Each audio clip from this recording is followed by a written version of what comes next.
அந்த ஆள் வரான் போறான் உதவியும் கலந்துக்க மாட்டாங்க. அந்த வேலையில நீல கங்காதரன் ஒரு நாள் என்ன அவர் வீட்டுக்கு அழைச்சி போனாரு, ஏவி செய்யா வீட்டுக்கு. அந்த நேரத்துல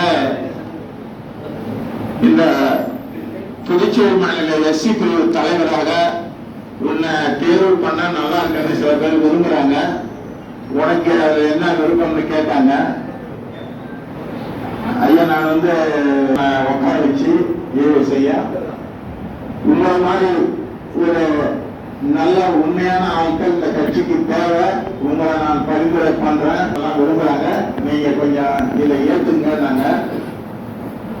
அவெல்லாம் வெளியே நம்ம நீலகண்டாவிட்ட ஏங்க எனக்கு நான் ஒரு ஓரமாக இருப்பேன், விவசாயம் பண்றேன்னு சொன்னேன். அவர் நீலகண்டாவில என்ன சொன்னார்னா, காங்கிரஸ் கட்சி ஒரு நல்ல கட்சி தம்பி, நீங்க எல்லாம் இதுல இருக்கணும், நாங்கெல்லாம் இழுத்தோம் நிறைய நேரம் அந்த தேரை, நீங்களும் சேர்ந்து வந்துடுங்கன்னு சொன்னாரு. அப்புறம் அதை நான் ஏத்துக்கிட்டேன். அதன் பிறகு அந்த பொறுப்பை எனக்கு வழங்கினதுக்கு இந்த 4 பேருமே காரணம். மரியாதைக்குரிய முன்னாள் முதலமைச்சர் எல்லாம் என்னை கூட்டே பாராட்டினாரு, இந்த பொறுப்புக்கு தகுதியான ஆள் தாயான்னு சொன்னாரு. அதுக்கு நான் அவருக்கும் ஒரு நன்றி. பொறுப்பை ஒரு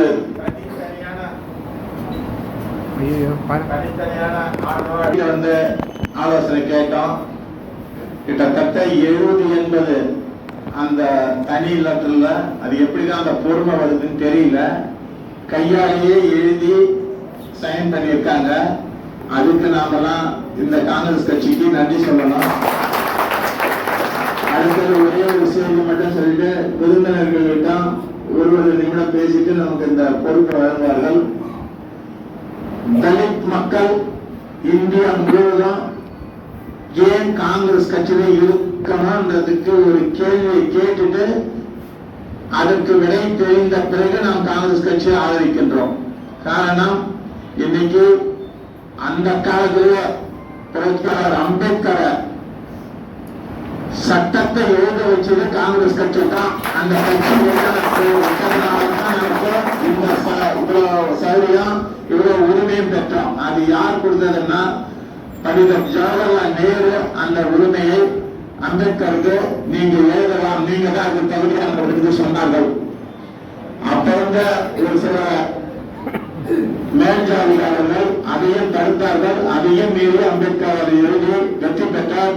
இன்னைக்கு 75 ஆண்டு காலம் ஒரு ஏழ்மையா இருந்த நாமெல்லாம் இன்னைக்கு வசதி வாய்ப்போட வாழ்வதற்கு புரட்சியாளர் அம்பேத்கர் தான் காரணம். அதுக்கு காங்கிரஸ் காரணம்.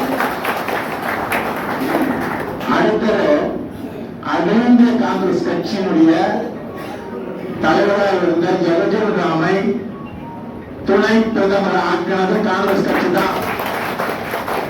அடுத்தது கேரளாவில் இருக்கிற KR நாராயணனை முதல் ஜனாதிபதி ஆக்கி பார்த்தது காங்கிரஸ் கட்சி தான். அடுத்தது ஒரு கக்கை என்ற ஒரு சாதாரண ஏழை குடும்பத்தில் பிறந்த ஒரு நபரை தமிழ்நாட்டினுடைய போலீஸ் மந்திரி ஆக்கி அழகு பார்த்தது காங்கிரஸ் கட்சி தான். அதுக்கு பிறகு இளைய பெருமாள் என்ற ஒரு நபரை சிதம்பரத்துக்காரர் தமிழ்நாடு காங்கிரஸ் கட்சி தலைவராகி பார்த்தது காங்கிரஸ் கட்சி தான். இன்றைக்கு கூட தமிழ்நாடு காங்கிரஸ் கட்சி தலைவர் செல்வ பெருந்தாலே காங்கிரஸ் கட்சி தான் அழைப்பு பண்ணிட்டு. இன்னைக்கு இந்தியா முழுவதும் எனக்கு தெரிஞ்சு எங்க அப்பா எங்க தாத்தா எல்லாம் சொல்ற ஒரு செய்தி என்னன்னு கேட்டா, அது உங்களுக்கு நான்